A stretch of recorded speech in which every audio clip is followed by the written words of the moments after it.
Ladies and gentlemen, welcome to Retro Warriors episode 90. Woo. The big 9-0. Oh, damn. This is so exciting. It is. As always, I'm your host, Justin Baker, and as always, I'm joined by Resident All-Bastard Chris Saturn. Hello. Saturn, draw a name out of that hat. This is to give a copy of The Swapper to one of our patrons. All right. We have lots of patrons, and they give us money every month. And because we love them so much, we give them all kinds of goodies, like video versions of episodes and early access. In addition to that, we have The Classic Corner. a drawing for game each week. This is for the Swapper, and it's going to Michael Winters. Michael Winters. If you would please check your Patreon messages, we're going to send you a copy of the Swapper or the Swapper if you don't like pronouncing things correctly.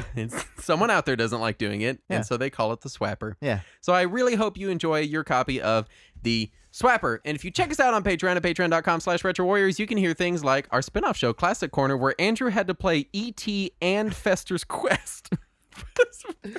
Poor guy. For one episode. Oh, man. He it's double so good. featured him. It was And I'm very glad that And I believe our patrons got to vote on what games he played. Yes, because we didn't have a video episode last week because phone issues, we let our video patrons vote, and since I chose the games, I picked only terrible games. Right. Didn't you put one good one in there? No. Oh, okay. Because I decided that since they had to suffer through having no video episode, he would have to suffer through the games he plays that week. So And oh boy, did he. We want to thank our patrons for choosing both E.T. and Fester's Quest. He tried so hard. He kept, for hours one day, he was messaging me about Fester's Quest. And I was like, dude, just give it up, man. It's Fester's Quest. He was messaging me about E.T. He was like, well, what do you do? I like that he messaged you about the Atari game and me about the NES. Yeah, I was like, you don't. And he was like, well, what do I do? You don't. There's no good answer to that game. And yeah, I did have to teach him how an Atari works. Oh, nice. Because in an Atari, you put in your game, you turn it on, then you have to hit reset for the game to start. Right. If you don't hit reset, then it just shows. Wasn't he playing on an emulator? Yeah. Even his emulator, you have to hit reset? Yeah, because otherwise, when you first start a game on an Atari, it just does an attract mode. Yeah. Like it's an arcade. So he thought the game was so bad that you literally couldn't play it. Right. And then you hit reset and it plays. Actually, I think I caught him before he tried it, just to make sure. Also, I do want to mention this is on our website this week. It's some wonderful written content by a good friend of the show called Branching Storylines and the Evil Empire is this week's written content. Yes. It is about the potential, maybe hopeful fall of GameStop in the near future. So, not a week goes by that I don't get another alert on my phone from some financial news network about how GameStop is falling apart. That's all the housekeeping stuff. I did want to have a little bit of a segment here. Last week we talked about game collecting, and you put out a call to all of our international listeners asking them to tell us what things are like, what game collecting is like, what prices are like in their respective countries. And we got a lot of responses. Which is super exciting to me. Yeah, very exciting. I'm going to read 3 of them, and what I like is I didn't realize this, but you haven't read these yet. I've not. So this is going to be new information. I never log into the Patreon. I leave that to you. Because you'll jinx it. I trust you with the numbers, Toots. So I do have 3 comments here, and they're from, I believe the countries are UK and Scotland and Sweden in that order, respectively. So first up, Dean Collins wrote in, to answer Saturn's question, I live in the UK and the SegMeg was massive back in the day here. Loved it. A SegMeg will cost you about 30 to 50 pounds. Boxed, you're looking about 100 pounds.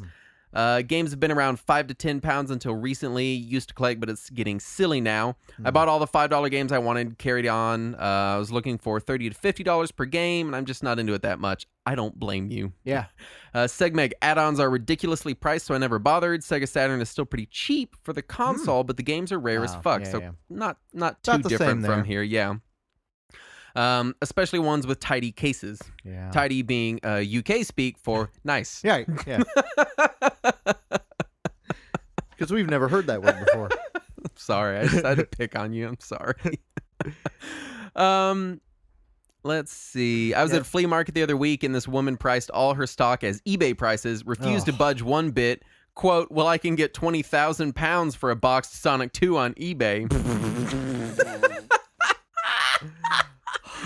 From who? Yeah.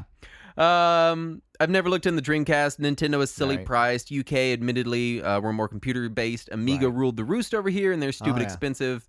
And honestly, the RetroPie is a godsend. I absolutely agree. Yeah, the Amiga stuff is so cheap over here. Yeah.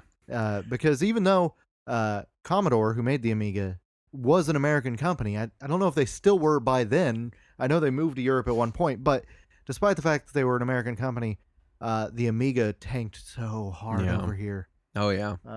But yeah, in comparison to those prices, what would you say? A Genesis between $30 and $50 over here, give or take, so similar. Getting closer to the $50 side of things, but still, for like a second model Genesis. Yeah, but games are still in the $5 to $20 range for Genesis. Oh, yeah. Unless it's a really prized game like a Gunstar Heroes. Or really. Basically, Star. the rule in America is it an RPG? Then it costs a lot of money. Yeah. Like that's pretty much not just RPGs either, because also Gunstar, Musha. Yeah, shooters are getting up there. Yeah. Musha's insane. Yeah. Musha's real high. Oh yeah, but yeah. Aside from shooters or RPGs, or for some reason Sonic games have gone up in value a little bit. They're getting close to like 15, much. They've gone up 20. from $6 to $9. Like they're not insane. But yeah, like you said, accessories, Sega CD, the 32X, those have ballooned. Which have no good games on them. Which is a couple. What Calibri? Are you gonna bring up Calibri again? Blackthorn and Starfleet Academy, I would say, are good on 32X. Night Trap. No, there was a 32X port of Night Trap. God damn it.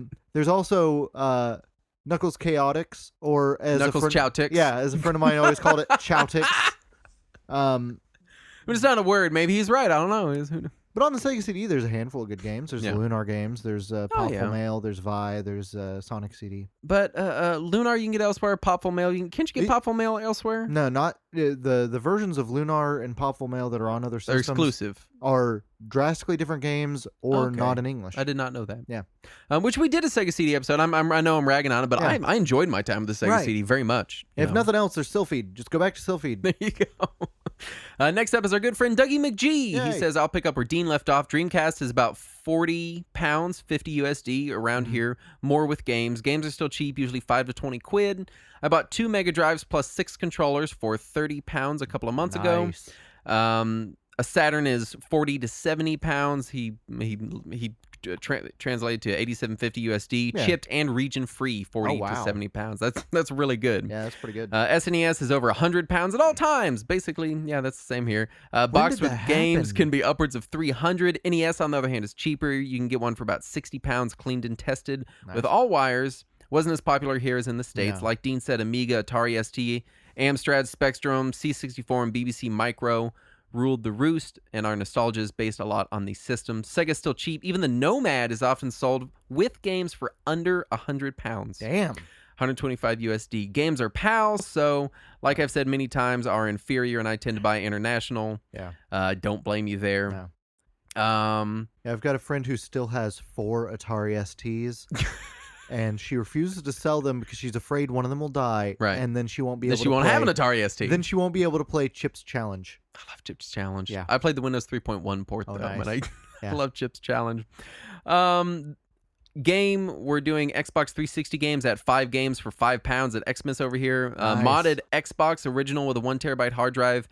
And the CoinOps 8 emulator and front end is the best emulation experience I've come across. They go for 70 to 120 quid and play everything perfectly. I've not dealt with emulation on an original Xbox, but I've heard very good things. Yeah, you can use an original copy of Splinter Cell or Mechasalt to soft mod. Yeah, and they work pretty damn well. Huh?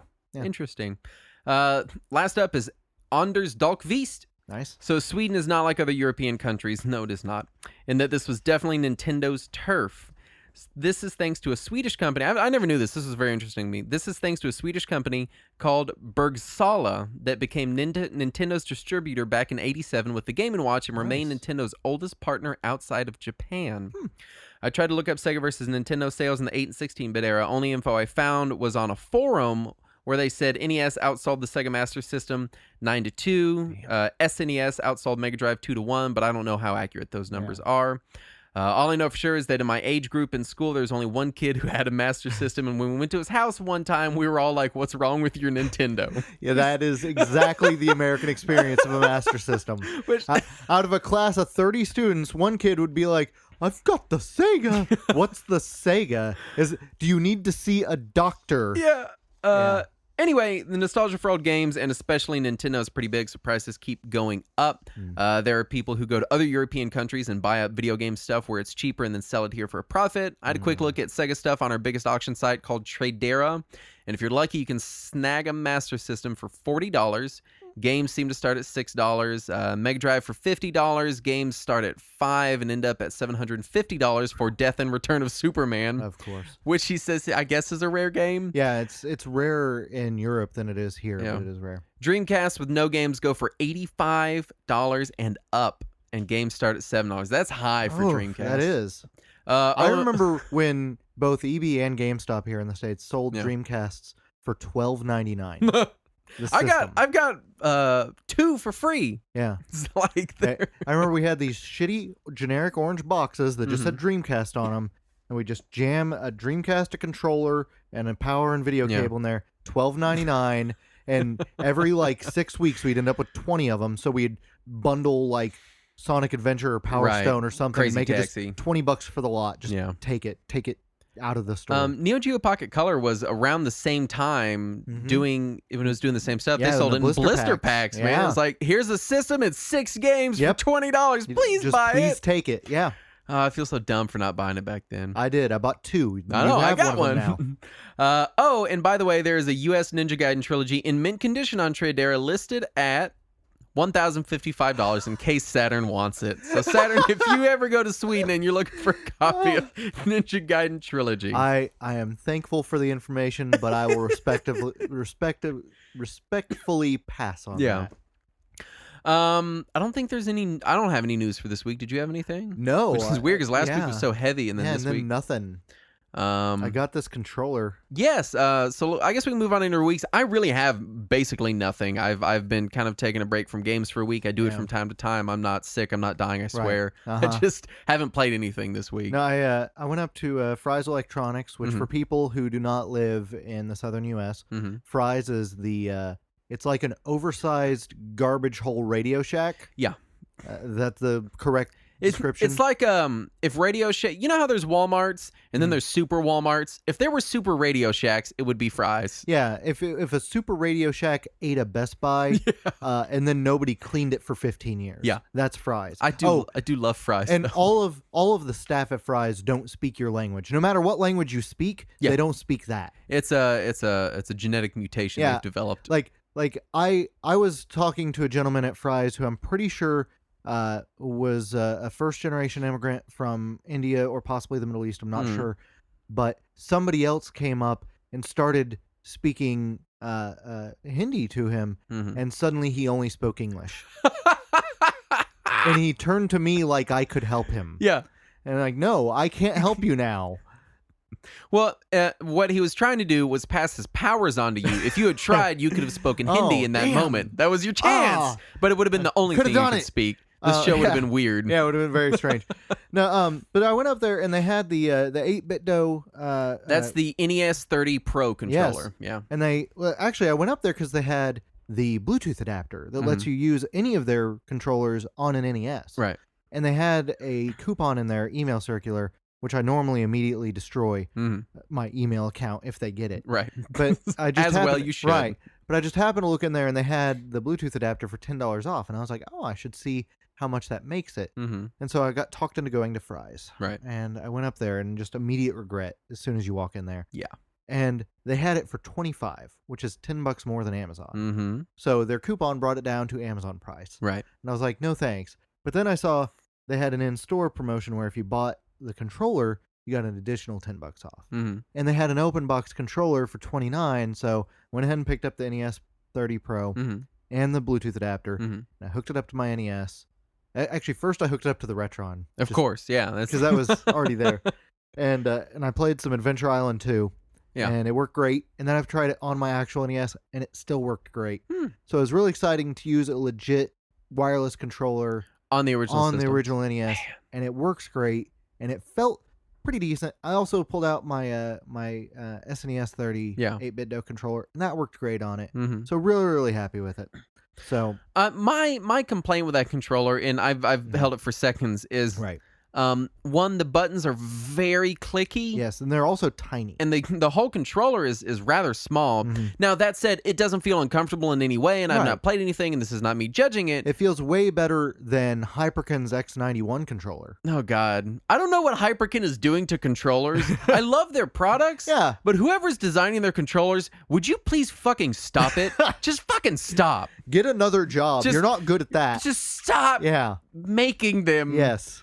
Because, like, I swear, the Retron 5 controller is against the Geneva Convention or something. It's a hate crime. Yeah. It's bad. It's really bad. Oh, man. But yeah. When you look at world atrocities, I mean, it's up there. There's apartheid, there's the Holocaust, and there's the Retron 5 controller. Now, that's not in any order. Not in any kind of order. But I'm just saying they all rank. It's just on the board, is all we're saying. If you were watching Family Feud, Steve Harvey would be shocked because they would all be there. Right. Yeah, somewhere. But that's my only concern with it, is that it's smaller than I thought. It is very small. Now, looking at it, I thought it was going to be just basically form factor exactly like the NES or the Wii Classic controller, the original one. Yeah, it feels kind of like the Wii Classic controller. It's like a sleeker version. Yes. It's like a smaller, clickier version of that. Yeah. Also, it glows on the bottom. Yeah. Like the whole sides light up. There's a lot of LEDs going on there. Yeah, and they change color based on what it's doing. Oh, that's cool. So it'll be yellow if it's charging, or blue if it's connecting. Now, does it turn on with a switch on the bottom? No, there's a button. Okay. And you hold it down, and there's a separate sync button. I have something about my 8-bit Do controllers. My only complaint was turning them on and off was kind of, it's like, all right, hold the button. Okay, held it for too long and went into a different kind of mode, and I got let me those are separate buttons on this one. Okay, that's There's better. the power button and the sync button. Right. So the power button, you just press it? Yeah, you hold it down for like a second. Hyperkin has some hard-on for having to hold down buttons on things. Yeah. That's another thing about Hyperkin. Yeah. My Retron 5, turn it on, you got to hold the button down. And when it first came out, you had to hold the button down for like 10 seconds. Yes, I'm glad they fixed that. Whoever's designing their power buttons and their controllers. But also, while I was at Fry's, Fry's always carries Retro Gamer. Yes. Straight from the UK. Which is expensive as shit here in America. Yeah, it's $12.99 for an issue of Retro Gamer. But it's straight from the UK, completely unedited. It's just regular old Retro Gamer. But they also had this book by Retro Gamer. And now they release these regularly. I've got a couple digital. I have a physical one around here somewhere. It's Nintendo Archives. They do these all the time. And if you look, the pricing is actually U.S. pricing, U.S. and Canada pricing. So this is a North American print of it. It isn't imported. And also, it is called the Genesis book on one side and the Super NES book on the other. And it is American systems. It's the American Genesis. Oh, I didn't even realize. The American Super NES. Until you open the cover, there's a PAL Super NES. And then the opposite cover even says the Mega Drive book. So they just put a cover on it. Yeah, they just put an American cover. Otherwise, it is the European book. Yeah. However, it does frequently reference the U.S. market in addition to the European market. And my biggest complaint with the book thus far, and I've only read the Genesis side. I haven't gotten to the Super NES side yet. But my biggest complaint is some of the articles are very clearly ripped from their magazine from years ago with no updates. And pasted in here. Yeah, because there was one article that was mentioning some of the classic Genesis games, and they said it's no surprise that some of these classics are being tapped for Nintendo's upcoming Wii Virtual Console. Yeah. Upcoming Wii Virtual Console. That. Maybe they meant Switch Virtual Console. You don't know, Saturn. No, you don't know. They mentioned the Wii several times as an upcoming device in that one article. And then in another article, they mentioned the upcoming 2017 release of Sonic Forces. And when the Ultra 64 comes out, it's going to blow this out of the water. So it feels kind of... Whenever Project Dolphin is revealed... it feels lost in time. Yeah. Because the articles will go back and forth between mentioning the mid-2000s as contemporary and mentioning modern day. Like they mentioned Sonic Mania at one point. Yeah. Which hasn't even come out yet. Yeah. So it does go back and forth there. That's my only real complaint. Other than that, it's just the regular complaints I have with Retro Gamer. Yeah. Now, there is a bit of cultural differences between like us and Retro Gamer, and it's the reason why I'll buy their like specialty books like this or special prints. But I don't really learn what things are like there. But I don't read the magazine regularly because the magazine is so heavily UK systems. You know, again, like we were talking about earlier, the Amiga, the Amstrad, the BBC Micro, all that stuff that we have no nostalgia for. Yeah, and I'm like, this looks so terrible, and I can't. They're like, well, you know, Super Mario Bros. 3 is pretty good, but have you played Rare's Nightmare? Yeah, and you're like, yes, I did. Okay. And I don't want to play it again.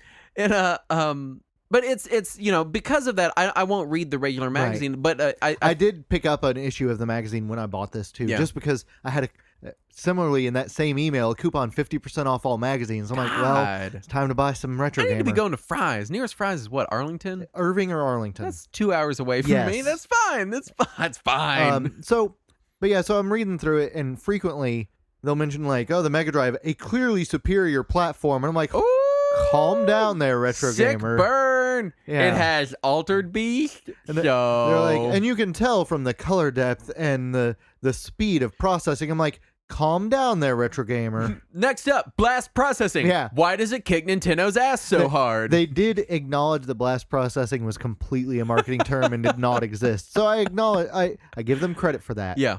But there are times when I'm reading it and they'll say something about the Mega Drive, which clearly was the preferred system by anyone worth their merit. Unless you were a dumb baby. Yeah, exactly.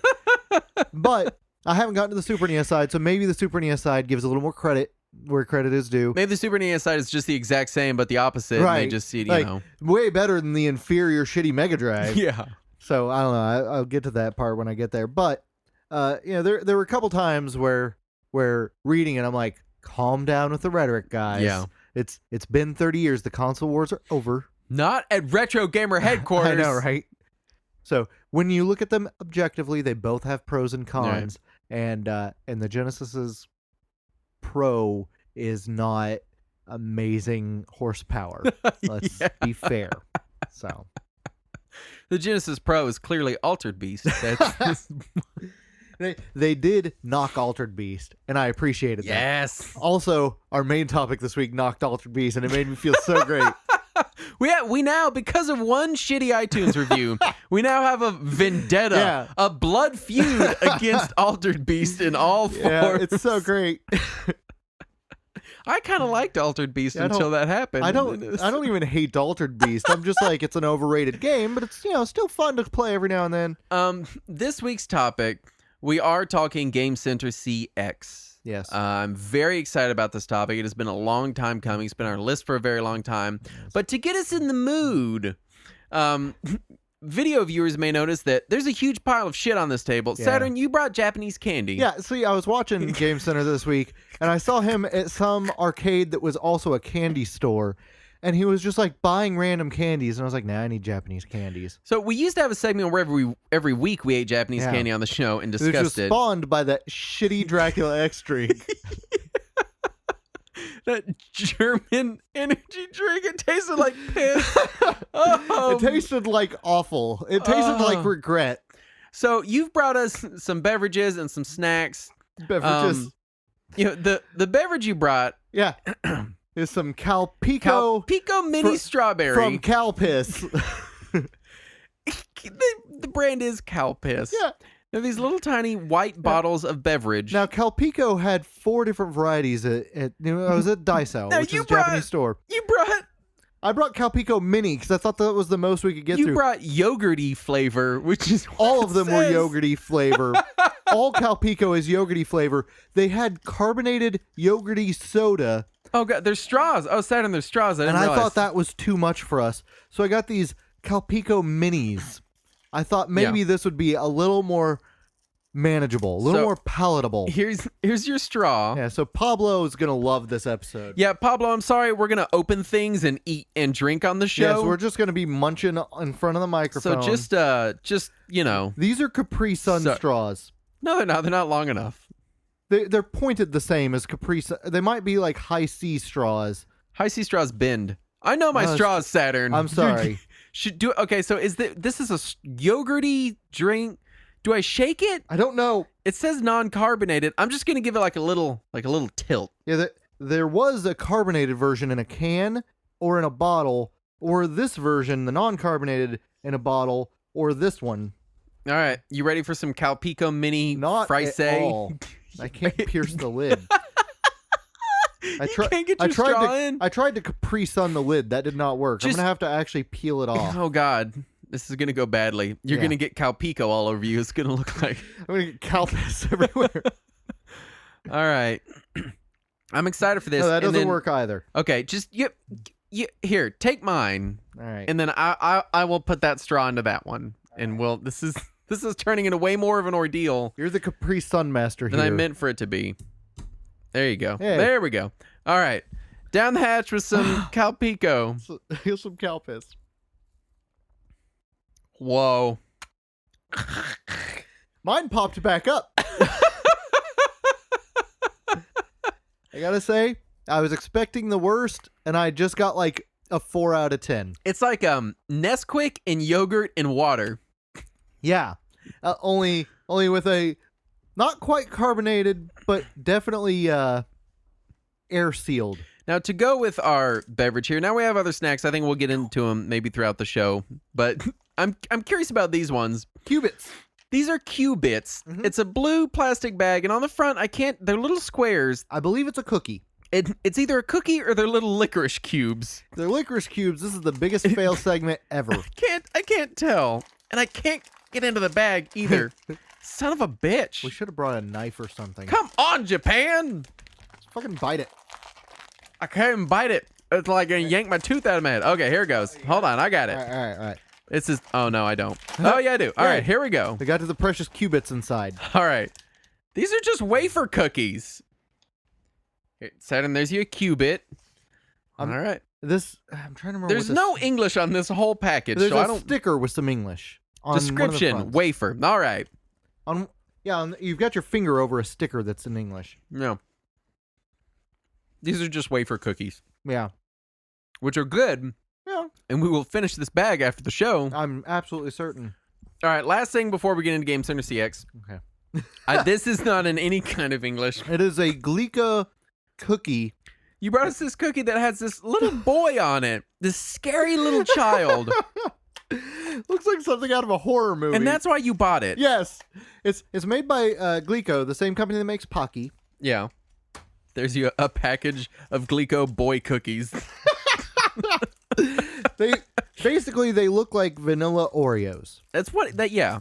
And I'm just hoping to God it's not like shrimp flavored or something. I know, that'll be horrible. I can't. Oh God. I'm always terrified when I buy Japanese foods because I have a deathly shrimp allergy. Yeah. And that would go badly for you. Yes. All right. You just bought a bunch of cookies, Saturn. Yeah, mostly, yeah. That's basically all you bought. Well, I also bought some Choco Pandas. True. Well, they're vanilla Choco Pandas. Okay, yeah. They're vanilla pandas. They're vanilla pandas. And I bought some Choco Koalas because they didn't have Choco Pandas, and I was sad. Washing it down with my Calpico.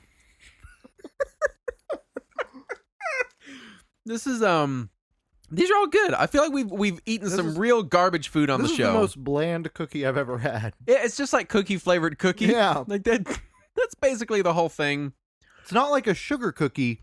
It's like a we technically baked this, so now it's a cookie. I wanted to eat something bad. I'm gonna dig into these koalas, March. I love the Choco Koalas. What is this?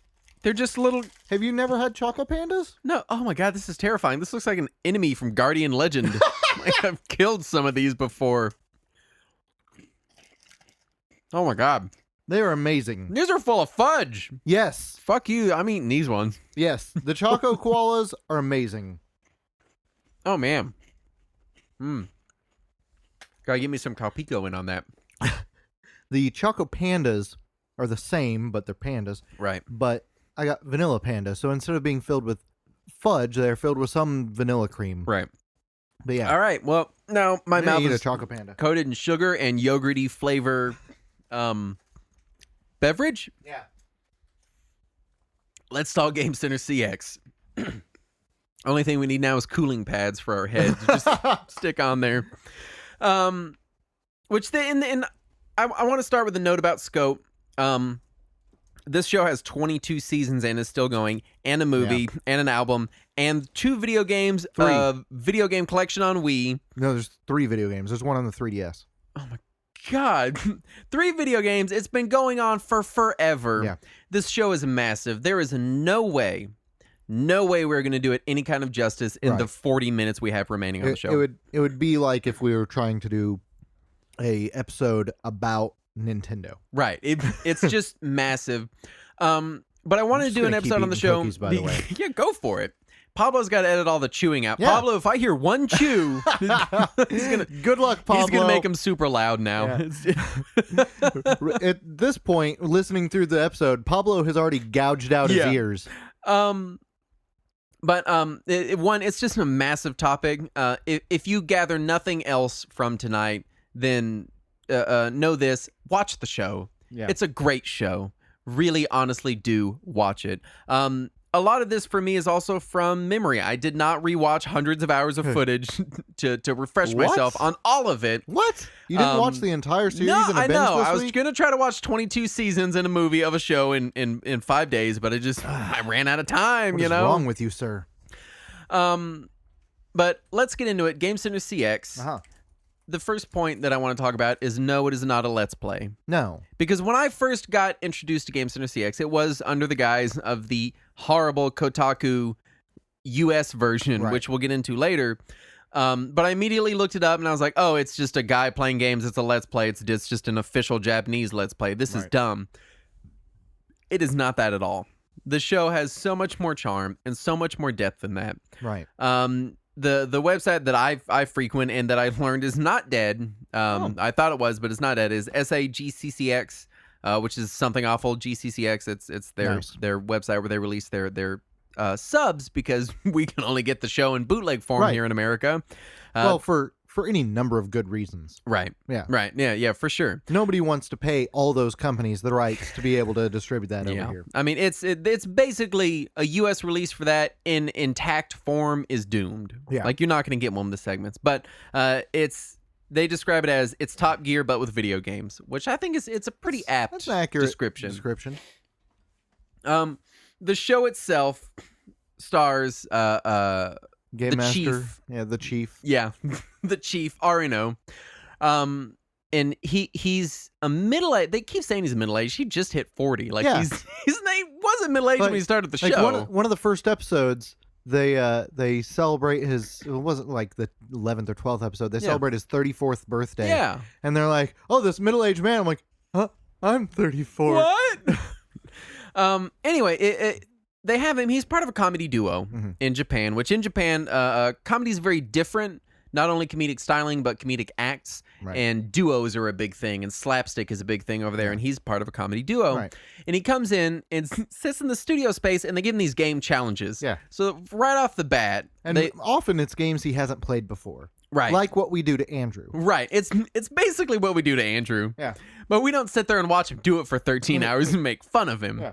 So he comes in to play these games, and he has to beat it within the day. Usually, there's some exceptions, and he's not like a gamer. This is not his thing. He's not like, oh, I'm really into retro games. He's just a comedian. Yeah, I mean, he enjoys games. I mean, I watched an episode the other night that was a more recent episode where he talked about how he was playing Mario Kart 8 in his spare time, and he hasn't been able to unlock everybody. Because when he gets home, he only wants to play a game for half an hour because he is so wore out from playing games for a living. Like I equate it like in the U.S. if they did a U.S. version, it would be kind of like if they got a kind of nerdy comedian, like if they got Patton Oswalt to do it. It's that kind of thing. You know, he's not some hyper nerd like we are. Like and then Nintendo, like he doesn't know. Yeah.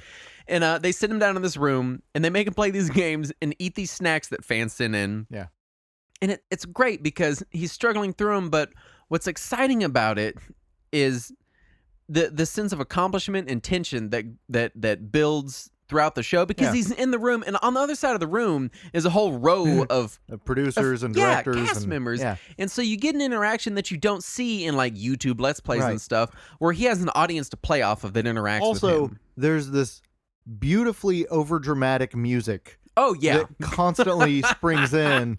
To just Can he do that with only 11 lives remaining? Yeah. Pablo, if you have access to it, put in some of the Game Center CX tension building music here. Which they also use it in the DS games too. Yeah, no, which is great, but what they use is they use the interactions between Arno and the staff in the room, and they also have segments. Some of them are history segments, some of them are really goofy segments, some of them are man on the street style, some of them are just him going to game centers. It really is a variety show of gaming. Yeah. Of which we have no equivalent in the Western world. I was just thinking, like, there's really just nothing like it. No. At all. Because every time that we've tried to do a video game-centric show in the West, they always want to make it super edgy. Yeah. Or just completely list-related. Yeah. It's just, here is a series of facts about this thing, and no one will state any opinion. But now that I've described the basic gist of the show... Let's get into it. I want to start... God, it was the first thing I wanted to start with, and the first thing I wanted to make a comment on is what the fuck is up with the TV and the shitty composite connection they have going on this syndicated national Japanese television show, and he's playing through like RF. Yeah. What the thing is, I think he might be playing through a better connection. And then, like, when they show the TV, because in one of the early episodes, they talk about how they just got this new TV. Yeah. And it's a Toshiba LCD standard definition screen. And in several of the episodes, you can see part of the back of it. Yeah. And it looks like the system is plugged into it through whatever the system is plugged in through. Right. And then there's just RCA cables coming out to whatever system they're recording it on. That's just their output? Yeah, I think that's the output. Oh my God. I think they're just RCA out to some guy's VCR. There's no way. I think that's really what they're doing. No way. Because you'll notice that they don't have like a camera focused on the TV. True. They rarely ever intentionally show the TV. Yeah. They show the game footage though. All the time, yeah. So clearly they are getting clean footage somewhere. Yeah. And I think it's the AV out on that shitty Toshiba LCD. God, if that really is what they have going on, I need to fly to Japan and fix some shit. Right. I'm going to fly over there with some cables and fix some stuff. My spare CRT. A FrameMeister. Yeah. This is the land that gave us the FrameMeister. And they're showing me composite quality on their television show. It's so great, though. It actually adds to the charm. It does, and because it reminds me of what shit was really like back then. And that's what I wanted to say is my speculation was different than yours. Mine was that they don't want to go on about, okay, well, we'll make it look as sharp and as perfect as possible. Yeah. Because it's very much about, like, this is just what it was like, so here's a game. Like, there's no... I did see one episode where they were playing something on a PC engine, and it was the regular white PC engine. Oh, yeah. Which means RF out only. Yeah. And on many, many, many occasions, they'll play Famicom games on a traditional Famicom. Yep. RF out only. They always play on a traditional Famicom. I've seen one episode where they used an AV Famicom. Really? Yeah. And they were playing Xevious. I don't know what they did. They had Xevious rigged up somehow. Yeah. In God mode or something, just to see what the highest possible score they could get was. Yeah. And they had some intern who had to sleep in the room with it.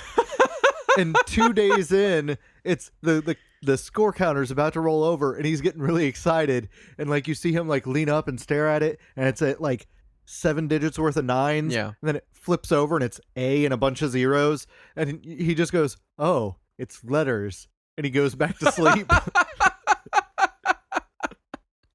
That's what I love about the show is this weird mixture of like nonchalance and hardcore dedication. Yeah. Like they don't care enough to give us anything better than RF, but they're going to make an intern sleep in the room to watch a Xevious score counter roll over. And they're just like constantly, you'll see him die in a completely predictable way. Mm-hmm. Like he'll be coming up on a boss that he doesn't know is going to be there. The music is getting more and more tense. It's really drawing up the it's getting very dramatic. Right.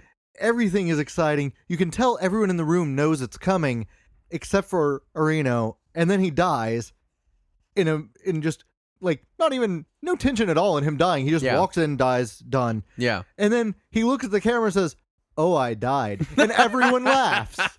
Like, that's the entire thing. Yeah. And it plays so perfectly, again, because he's in the room with other people. Yes. You know, that's why it works.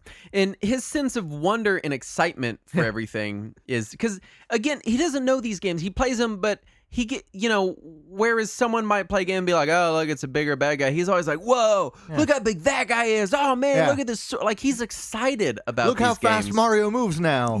Yeah.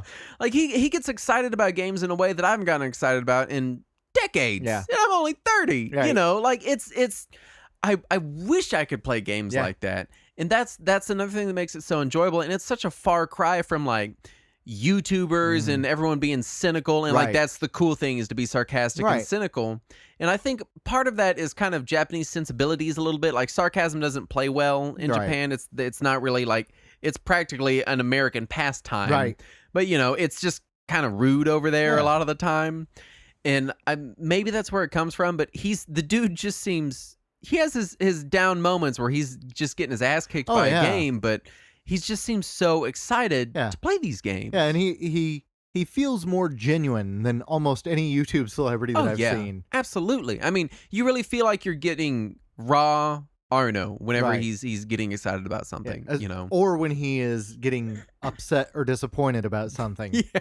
It is equally legit. I like it when he gets real upset and he just goes, "This sucks." You're like, "Yes, it does." Oh my god, yes, Ghosts and Goblins does suck. Because you gave me a spattering of episodes. Right, to watch. I give you a hand-picked selection. Yeah. And both Mylon Secret Castle and Bikura Man World, which are both Hudson games. Bikura Man World is one of my favorite episodes. Yeah. Oh yeah, it's so great. But on both of those, Hudson, God help them, they did on a bunch of other games too, did this thing where there's not a continue option on the screen. You have to hold left and hit start. Yeah. And he will be hours into a game and forget. It's just the reaction is just so pure. Like, he just stares right at the camera. Exactly what he did. So good. And what gets me is they always have a new AD, assistant director, every episode, which is basically an intern. Yeah, almost every episode. And not every episode, I mean every season. Right. But they come in, they're usually in every episode. And they come in and they play the games beforehand. They screen these games, they beat these games, they learn all of the game's secrets, and they're sitting in the room knowing full well that he's what's like coming. 15 hours into this game and he's about to make one fuck up and they don't say a word. Yeah. But then as soon as they come on camera, and it's like a thing every season when he gets a new AD, he has to make fun of them.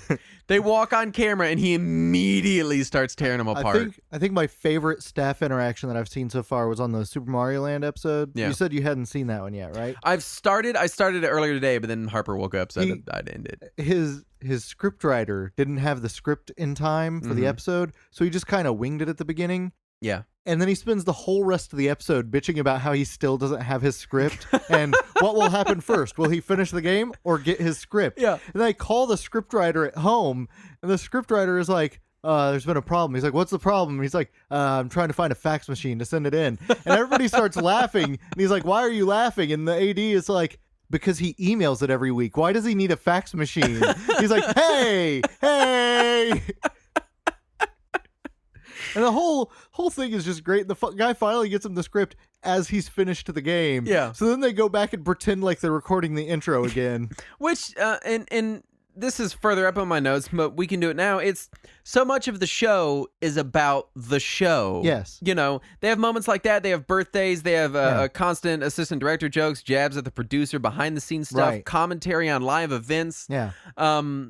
Like it's and fan interaction. Absolutely. Not just like going out to the game center, but there was a couple of seasons there where he would call people and ask for advice on shit. I love that. Well, are you talking about when he did it on the actual show proper, or the segment where he does it? Yeah, the segment. The segment is great. Yes. Because there's been a couple times. There was one where I don't remember the game, but he called some kid, some like 12-year-old kid, and was like, "How do I beat balloon fight?" Yeah, I just saw one where he called some lady working at a hotel to get help on one of the Load Runner games. Yeah. I love it whenever he calls and it's like a parent and he's like, I'm calling for this little kid. Can he come to the phone? Which is also a throwback to a time back when those games came out, and we all had landlines, and we didn't have cell phones, and that was just great. As much as it is a gaming history show, it's not billed as a gaming history show, which I find interesting about it. It's very reverent but casual, right? And they kind of talk about old games the same way that like Americans talk about old movies. We're not like, oh, you know that retro movie, The Matrix, totally retro. It's a retro classic film. Like we're just like, it's just movies. There's no divide or anything, you know. And it's so ingrained in us, you know, as people who are into retro games and classic gaming that we draw these lines in the sand. We have to, because there's plenty of people who play games as long as it looks like real people and it has Call of Duty or Madden in its name. So we feel the need to draw that line in the sand, but over there, they, you know, and especially on the show, they just don't. They're just, I mean, every now and then they'll talk about nostalgia or whatever, you know, but it's just their games. It's games are games, and they're just games. They'll just start an episode and be like, oh, this one is not for the Famicom, it's for the PC Engine. And there's no further explanation necessary. This was a competing platform that also came out, and it was contemporary. No, nobody needs to say that. It's great because that's not the focus of the show. Right. And a lot of the spirit of the show, it's the same kind of thing I like to believe that we do here at Retro Warriors, but it's this thing where it's like, I don't want you to sit around and throw dates and numbers at me. Just have fun and enjoy the stuff. I mean, at the end of the it's about the celebration, not about the history. At the end of the day, these are toys, and they're meant to be played with, and people have fun with. I'm interested in the history, and they're meant to put the stickers on the board. And my God, we have to talk about the Picuri Man episode. Because what is the English game? It's Wonder Boy and Monsterland. Wonder Boy and Monsterland. So in Japan, it coincided with either a TV or a manga series or both, and there was a collectible line of stickers for it. Right. So you would get these stickers and put them in these special sticker books and collect them, and all the characters would match up with the game and the manga and the television show and whatever. Yeah. One of the staff members, one of the ADs, had a complete sticker book for this game. Including some, like, holofoil super rare variants and stuff. And he comes in there to Arino, and he's like, hey, as you're playing Picuri Man World, this is my personal sticker book from back when this game came out, and I had it. As you beat characters, you can stick them up on the board to signify that you've beat them, but don't stick these specific ones that I've marked. Right. And he just fucking goes through the book and fucking sticks them up there. At first, he's like, it's a good thing that I am polite and listen to his wishes. Yeah. And he keeps them in plastic baggies and just like tapes the baggie up there without using the sticker. Then when he finishes the game, he's like, yeah, you know what? We won. All the stickers go on the board now. And just starts taking them all off. It's so great. And I love when the guy comes in the room because he's like, I'm here as an expert on Picuri Man World, and I have the stickers. Yeah. And I've completed the set. And he says, "Oh, you mean you finished collecting them?" And he says, "No, I mean I've completed collecting them." No, I have all of the stickers. Yeah. It wasn't, "Oh, I'm done with that." It was, "I'm done doing that." Yeah, now. I can't do it anymore because there is nothing else to do. I have reached finality. My favorite assistant director interaction episode was I forget the name of the game, but it was basically, it was a track running game, and you had the power pad and they had to run tracks, and they have him in the outfit, and he's like in little shorts, like running, and immediately he's fucking tired, right? You know, and of course the thing's like, this middle-aged man, you know. And so they bring in 3 assistant directors. And they're all like taking turns, and they're trying to run, and they're running for like, it's like a 9 or 10 hour challenge of them just running on this power pad. And you can tell that, because a lot of the times in these challenges, he'll get near the end, and he'll hit a wall sometimes, and the producer will have to be like, dude, we got to get an AD in there, we got to change something up. You're just you've hit a wall. They're always so nice about it too. When that happens, they come in and they're like, "May I play for one life?" Yeah. And then he's always like sardonic about it, you know. He's like, "I don't know. I've been playing this for hours, and you're just coming in out of nowhere." But the power pad one, the track game, they're running, and the 2 of the ADs are terrible at it. And of course, Arno's just like, "You guys suck. You're terrible at this. You're so skinny and pale," you know, being himself. Yeah. And the final lap, that for a while they were taking turns, but the final lap, the next to final lap, they were like, let's stop taking turns. It's a disaster because you're changing real fast and whatever. But then the final lap, he's like, no, let's take turns because we got here together and we're going to finish together and it's a team effort. He's being like, the leader, the chief, doing his thing. And one of the shitty 80s gets on, and the announcer is like, surely he's not going to go all the way to the finish line. Of course he's going to hand it over to Arno before the finish line, and he doesn't. And they have this whole like fake acceptance speech like he just won a real marathon, and Arno's like, yeah, it really stings that he didn't, hand it over. But I mean, I guess it's my fault, Nice. It was just great because the whole time, I love it when the announcer gets in on the joke because the announcer like doesn't he does not break, usually completely separated. He doesn't break the barrier. Right. He's announcing about the thing and it never gives on. He's a little overdramatic sometimes. Right. But in a funny way. Right. But every now and then Arno will make a joke and then the announcer will make the same joke or pile onto that joke. And it's perfect. It's just beautiful. Perfect. I did want to mention, and you've only seen a few episodes, there's a framing narrative with King, who is the little sprite king at the beginning of every episode. Who at some point turns into a queen and at one point turns into an elephant. A queen, a fallen warrior, an elephant. There's a Dark King segment. There's this whole arc with this. And it's so the show using comes on. Blatantly modified Dragon Quest graphics. Yeah, the show comes on and it's this 16-bit little dude and he's like, oh, this week we're playing Metroid and that's it. Yeah. But then they turn this little bit into this full-on like framing narrative that eventually becomes a quiz show by the end of it. It's insane. And it's also just blatantly using Dragon Quest graphics. Yeah. It's just one of those little touches that is what makes the show so great because they pay such close attention to it. But speaking of Dragon Quest, I want to talk about this is one of my favorite things about the show, and this is why I think the show is so special and why it has so much good information for people who are interested in classic gaming is because of the special access they have because it is a Japanese show. They do interviews with Yuji Horii, Iwata, Kojima, the Pokemon guy. His name's escaping me right now. They're able to track down the people that made, what was that terrible game? The Takahashi's Castle game. The Takahashi Meijin game. Oh, yeah. They were able to track down the developers of that, despite that company not existing for several years. Right. And he grilled them on it. Like, what were you thinking? What's wrong with you? And then they were like, well, it did okay. And he was like, oh, it did okay. Like Dragon Quest did okay? Yeah. And they're like, well, no.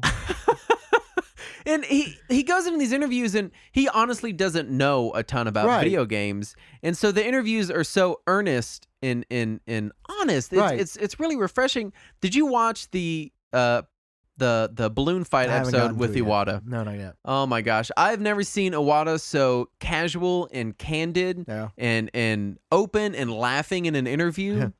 It was just it made me sad to even see it to even watch it, but it's great to see because a lot of the times, especially with people like Iwata, we get the translated version. Right. So he's very prim and proper and speaks very clearly and everything's teleprompted and blah, blah, blah, because it's being translated and you don't want to lose things in translation. You make one idiom offhanded comment and it comes across the translation and the whole country's outraged. Suddenly he looks like a dickhole.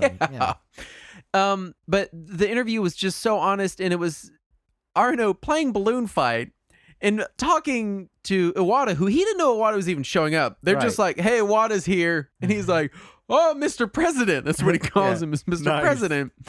And he's like, you made this game really hard. Because he's sitting there next to Iwata. Nice. And it's you don't see that anywhere outside of Japan, and you never will. It's just not a thing. You might be able to see it with American developers. Oh yeah. Like if Cliffy B were sitting next to fucking Adam Sessler, I'm sure that kind of interaction would happen. Absolutely. But not with the people who made these classic You Japanese don't see that games. with these old school Japanese guys. Nobody's gonna actually. There was one segment recently where I saw Jimmy Fallon joke around with Miyamoto.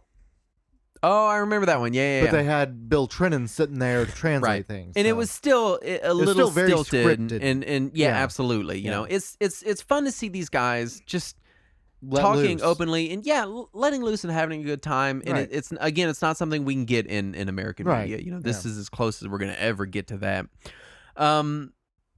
I also, and this nets back into the nature of the show, but failure in the show they deal with failure in a very open and honest way. Yeah. They don't jazz things up for TV. No, they don't edit it to make it look like he wins all the time. Yeah, they're just like, Arino failed after 29 hours of playing this game. Yeah. Like the announcer doesn't hold back either. He'll be like, oh no. And after 28 consecutive failures. Yeah. The for his final challenge of his 30s, he did Pilot Wings. Mm-hmm. So he's 39, his 39th birthday does Pilot Wings. And on the stage, they have like all of the live shows, they do a hand credits crawl where they like are rolling up a thing and it's his birthday, so they have all these presents over here, and they built an automatic analog credit crawler. And so when he beats the challenge, he's going to open his presents and have the credits crawl. It's going to be a big thing. And he failed. He failed the live event challenge. And they didn't open the fucking presents. They were like, no, Arno-san, you failed. So this doesn't happen. And then the credits go. And then they just didn't do it. And then the next episode, they had a little moment where they went back and they're like, so you failed miserably and it was the worst and you suck. Here's an electric razor. Yeah. Like, Nice. It was, and they just sat there and they talked openly about the failure. And it's one thing to fail on a regular episode. You can edit it around and still make it fun. But on live, a live challenge, and the live challenges are an absolute blast to watch.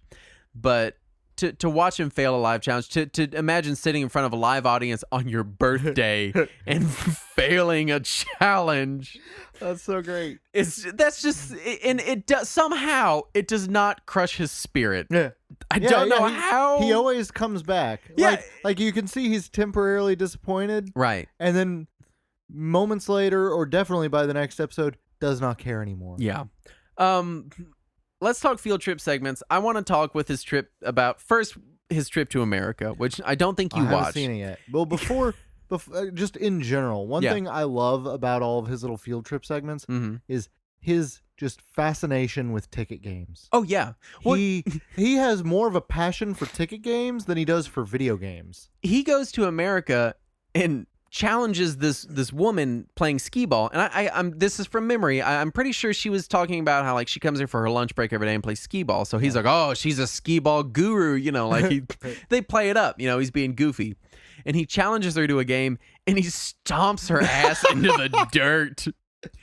And then he does his Arino thing where he throws his hands up and starts cheering in her fucking face, and she gets mad and storms out of the building. Oh, that's so great. He destroys her, and she got visibly pissed off and stormed out. But you're right. His field trip segments, they're by far my favorite part of the show. Yeah. The dude, he loves analog games and ticket games. And one thing that I found very interesting, I didn't know this. For people that don't know, vending machines are massive in Japan. At one point, there were 2 vending machines for every single person in like the late 80s. They did statistics. Anyway, vending machines are huge over there. He goes into a few shops where they have the shop owners have made the arcade games, these analog arcade games, and it's always like pachinko and stuff like that.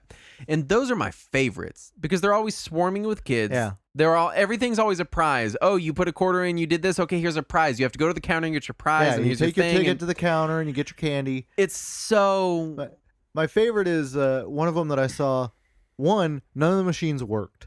So every yeah, time, I like those ones. Every time that he would win, nothing would happen, and you'd have to call the same old man over every time. Yeah. And then the old man just keeps giving him he keeps bringing out this little basket. He was like, "Okay, you can have a toy or a sweetie." Right. And he's like, "Well, where's my ticket?" And he's like, "We're just gonna skip that part." Yeah. And he's like, "Oh, these are children's toys." And he's like, "Oh, do you want a sweetie instead?" And he's like, "Well, yeah, of course I do." And you just see him like grabbing this little tiny wrapped candy. But it's so great. But yeah, it's you don't see, that's absolutely not something we have here in America. No. You never see these kind of even whenever there's not ma and pa arcades in America. As someone who drives through ma and pa towns and stops at ma and pa stores and lives in a ma and pa city, even ma and pa places are not like that. If they have an arcade machine or a candy grabber or a UFO catcher or whatever, and it doesn't work, an old man isn't going to come over and fix it. They're going to say, "Oh, I'll call the repair company. Here's your quarter." Yeah, I mean, they're not even, honestly, I'd be shocked if you got a good hello in some of these ma and pa places out here. But it's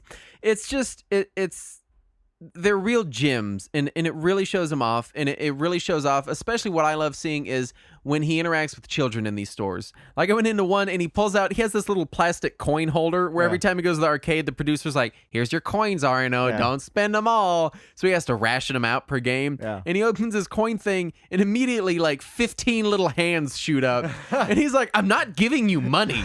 I'm not giving out 50 yen coins. I'm not doing it, you know?" And his interactions with children in general are hilarious. I saw this adorable episode where him and like an 8-year-old play Metal Slug together. Yeah. It's just the most disgustingly adorable. He plays Metal Slug with an old lady at one shot at one point. What I love is that he's very like deadpan with children, and it's funny. Like this one little girl goes, "I love you, Arno, you're great," and he goes, "You love me?" I'm like 25 years older than you. Nice. And that's all he says, and he walks off. And then they hold on the little girl for a second as she can't tell if she's excited or crushed, you know? Like, just... Oh, that's so great. He also does a lot of batting cages and fishing and things like that. The fishing one was so weird. And he just is horrible at. Yeah, was the fishing not so strange? Like you just go out there, and you indoor have fishing, a hook on a little like 1-foot stick, and you just hook it into a fish. Like, I mean, caught something. It's the land of fish. I mean, what do you want? Right. But one he AD also caught a whale and a dolphin. No, one AD is a female, a woman. I think there's actually multiple female ADs, but immediately he's making fun of her because she's a woman, because it's Japan and that's still okay. Oh my god, did you see the Wizards and Warriors episode yet? I haven't seen the whole thing, no. Oh my god, the whole episode, they're talking about how this one female staff member who doesn't normally play video games beat the game in 6 hours. And so he immediately says, "So I have to beat it in less than 6 hours." And so the whole episode, the announcer keeps going, "Will he be able to beat the game in less time than that one female staff member who doesn't even play video games?" There it is. The announcer's got a fucking sandbag him, man. And then they keep drawing it out. It's like the one incidental woman in the office who only regularly plays games on a smartphone. And it's just so ridiculous. It's such stereotypical Japanese misogyny 20 years ago is what it is. Yeah. The one AD that I was watching, I don't remember any of their names because they're all Japanese. And I feel bad about it. But all I remember is Arno and Abe, and that's it. No one can forget cameraman Abe. Isn't it Abe? Oh, I always just said Abe. Yeah, I'm pretty sure it's because Abe. I live in America. Yes. Abe, it's Abe. Shut up, you don't know. Anyway, it's honest Abe, their cameraman. He's doing a batting cage, and of course, missing every single ball hilariously, as he always does. And then she comes out, and she's like, "I played, in college. I was fourth hitter on our baseball team." And he was like, "Oh, I'm the big woman." And she comes out like wearing a baseball uniform, like baseball gear. And he's like, "Oh, wearing your uniform. Whoa, the lady's going to hit a ball." And she just starts like knocking him out of the park. Nice. Oh, yeah. Well, but it's after she misses the first one. Yeah. So then he's like, "All right, now my taunting is justified." Yeah. And then she just decimates him.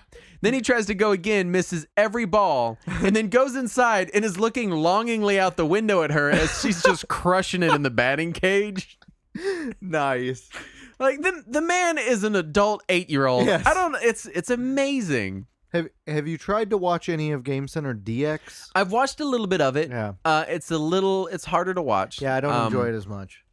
It's certainly now that guy is. I have his name written down here. He's Arno's partner. Masaru Hamaguchi. Yeah, it's Arno's the other half of his comedy duo. It features modern games. It's a lot lower in production value, and he doesn't. I don't think he has anyone in the room to play off of, which I think is where a lot of it kind of feels like it falls flat.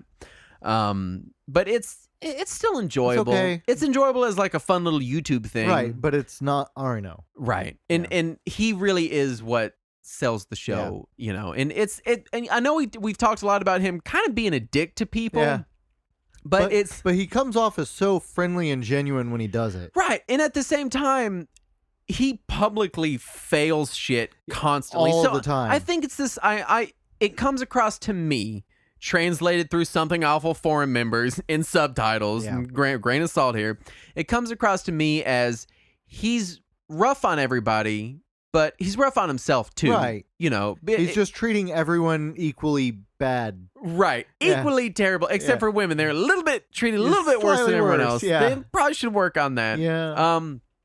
So especially if he's playing skee ball with them. Yeah. I do want to talk about the Kotaku version just so I can remind everybody never to watch it.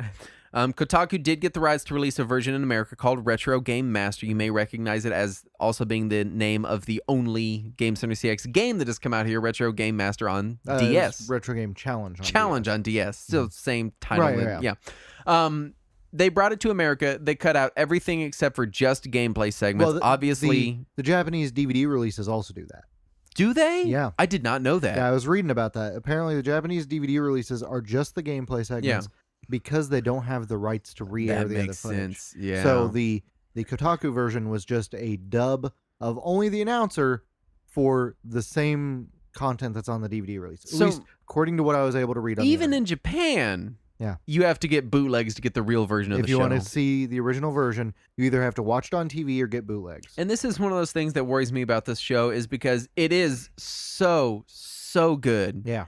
It is so long running. It is so well done. I love it so much. And it is just ephemeral. Yeah. The versions of the show we get are now like doubly ephemeral. Yeah. They're aired, and if you don't get them on the air, you can't get that version again. Well, it's only Japanese. It'll probably rerun it. Right. I mean, you got to get it in syndication. Right. But it's this thing where it already barely exists in an English form at all. Right. And it's kind of scary because it's like, we got 21 and a half seasons of it so far, but who's to say? I mean, as soon as people decide they want to quit translating it, no more Game Center CX. There's a just ton gone. of episodes that aren't translated yet. Absolutely. Even a lot of older episodes I've noticed. Just smatterings here and there. Every now and then you'll be in the middle of season 7. Oh, episode 5 isn't translated for some reason, and it's, certainly... Those are the super sexist episodes. Yeah, those are the ones where he's just punching women. And there's one, there was an 80 I felt so bad for. She was a woman and she was overweight. Not like grossly overweight, but she was a bigger gal, know. And he constantly was like making food jokes to her. Well, nonstop. To be fair, he seems to do that to anyone who's slightly overweight. Because I saw another episode where they were at some arcade or something that also had a really nice cafeteria. Yeah. And he has this one producer, director, whatever, who is just a touch overweight. Like he looks like he's maybe 190 pounds in that area. And he's just constantly making fun of the fact of, oh, I bet you're very good at eating. Let's get you away from this game and back to the table where you're good. And then the announcer is like, and they all enjoy their noodles, especially him. Can Fatty Magoo finish his noodles in time? And these deserve their own episode respectively, but I want to briefly mention the Retro Game Challenge game. Yes. Was released in America. The sequel is fan translated and accessible. It's an excellent fan translation at that. They're phenomenal games. Yes. They absolutely capture a very specific Famicom era nostalgia that I didn't even know I had till I was playing a tiny RNO laying on the floor playing a Famicom next to a stack of magazines. Yeah, that's the best part. It really does capture that 80s video game vibe where you have the pile of magazines and your mom comes home from the grocery store like, I bought you a new game, and then you play it, you can't beat it, you have to wait till next month's magazine comes out. It's just to figure out what the hell to do. As someone who goes on and on about, in little air quotes here, the experience, and I know how dumb I sound when I talk about it. You also have game facts in front of you at all times. Right, but that's exactly what I'm talking about, is that game captures the experience perfectly. And I think it was only in the second one, but one of them actually has you go to the game store. That's the sequel. And you can play demos at the kiosk in the game store. Of games that aren't out yet. And it's just so... it just really captures that. Apparently, the third game on the 3DS does not have the magazines, and everybody says it is a weaker game because of it. That's a bummer. Yeah. There's also a Wii game that is, I think it's just a collection of games he's played on the show. I don't know. It's all in Japanese. I'm still trying to figure it out. But there's something on the Wii. Right. So I want to talk where to find it, and normally we won't just give explicit piracy tips on the show, but as something that I feel like until it is available legitimately. Now, there is one legit DVD set available in English. Right, and it doesn't contain any of the segments, right, as we've now learned. Well, it's just like the Japanese So it's DVD the cut down version, essentially. Yeah. So I'm fully in favor of pirating this show. If it ever becomes commercially available, absolutely support them. Please give them money. Please buy it. Right now, the best place to get it is sa-gccx.com. Yeah. There's also a subreddit for Game Center CX, and that's where I found the newer episode by the different translation group. Right, which is just on a different random torrent site. Right. You know, the Something Awful forums has kind of been the de facto home for U.S. Game Center CX episodes for years. They're very far behind now, like 40 episodes behind. They recently said on Twitter they're not dead. They're still working on stuff, but I can't even imagine how they catch up at this point in time. Well, they'll probably just start with the present and then occasionally work their way backwards. So you basically have to pirate it. The upside means that anyone can go out and get it, and it's free. Yeah. Downside is you do have to pirate things, so you know, do with that information what you will. Try to find some way to send some money Arno's way. Absolutely, just mail him a copy of Takeshi's Challenge, and that'll be good enough. Just mail him a 500 yen note, and tell him to take it to the arcade. I do want to talk about before we end the show. I want to end on favorite episodes. I haven't seen that many yet, so I can't say definitively, but so far, definitely the Super Mario Land episode. I gotta finish that one, man. So good. I gotta finish it. It so captures the comedy and the charm perfectly. I really need to finish There's it. very little footage of Super Mario Land in it. I like it when he was playing and he figured out he could shoot the Super Ball up into the thing, get the coins, and he's going, "Oh, it feels so good. Yeah. Oh, that feels good." Yeah. He loves that. Oh yeah, he really enjoys that stuff. My favorite has got to be Ninja Gaiden. I did enjoy. Just watching them fucking slog through that and then not beat it. Yeah. And then the AD beats it after the fact. And then it's like after 40 million consecutive hours of play. And then they show the actual ending, you know. I love any game where he completely loses his progress. Yeah. Where they have to be like, after 17 hours of progress, he must start from the beginning. My favorite ones are the ones when it's like, oh, the game froze, he bumped. Yes. It's always some dumb shit. So great. Like he got up from the table too fast. Yeah. I love when he went to the bathroom and his producer forgot to hit continue. That's so good. I think that was by Kuraman World. Was it? Yeah. I don't remember that part. Oh, man. I also remember there are some of the middle seasons, there are moments where he'll ask for specific food from convenience stores and make the AD go get it. Yeah. And he'll be like, I want this. And then the announcer will come up and be like, the blah, blah, blah from 7-Eleven. And he'll show a picture of it. And then they'll go get it and bring it back and he'll eat it. You know, nice. Like, I'm sure it's probably paid product placement, but it's just funny. I also love how horrible his set got for a while there. Like seasons like 2 through 5 or 6. Yeah. He's got a window pointing right at his face. Yep. So there's just constant sunlight on his face. And he comments on it, too. All the time. Yeah. They had an AD from a previous season come in at one point to just stand in front of the window and block the sun from him. Those poor ADs. Yeah.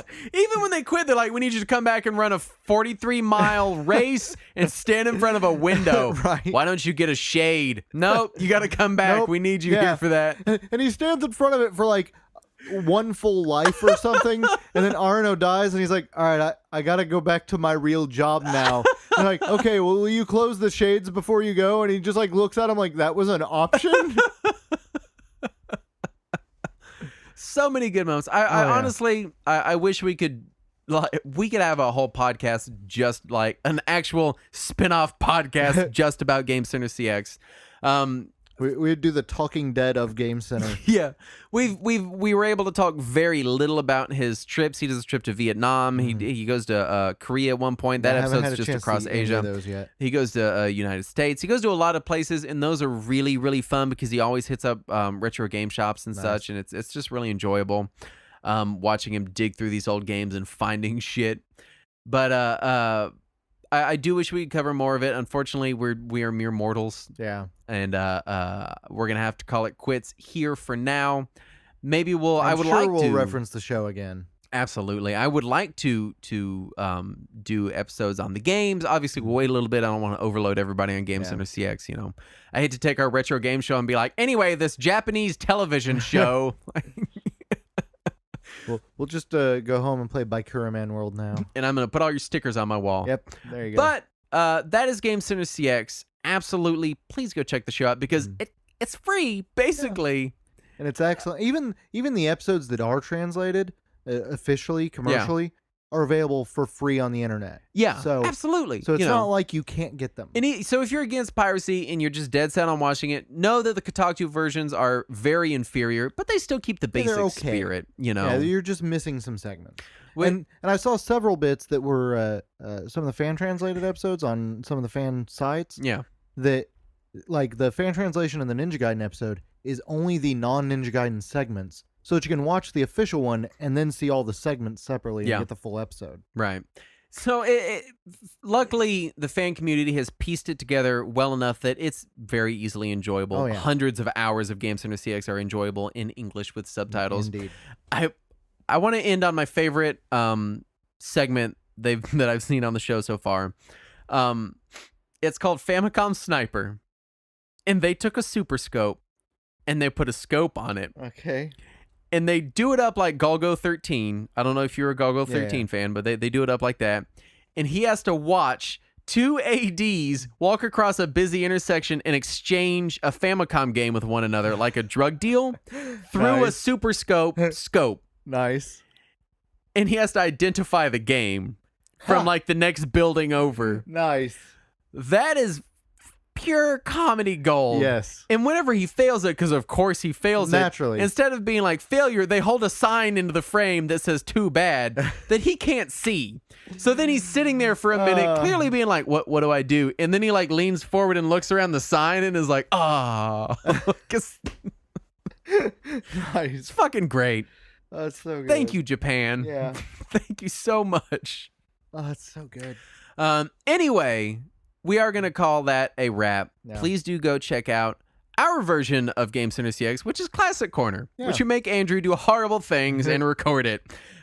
You can check that out. We should do a live Classic Corner one time. We should. Just in the style of Game Just Center. To make him fail. Where we mock him the entire time he's playing the game. And occasionally like, would you like me to play a life? May I play one life, please? Yes. Yeah. You can find that on our Patreon. Donating money at any level gives you access to all of Classic Corner in addition to other fun bonuses. Yeah. Do go check out our writing at retrowarriors.net.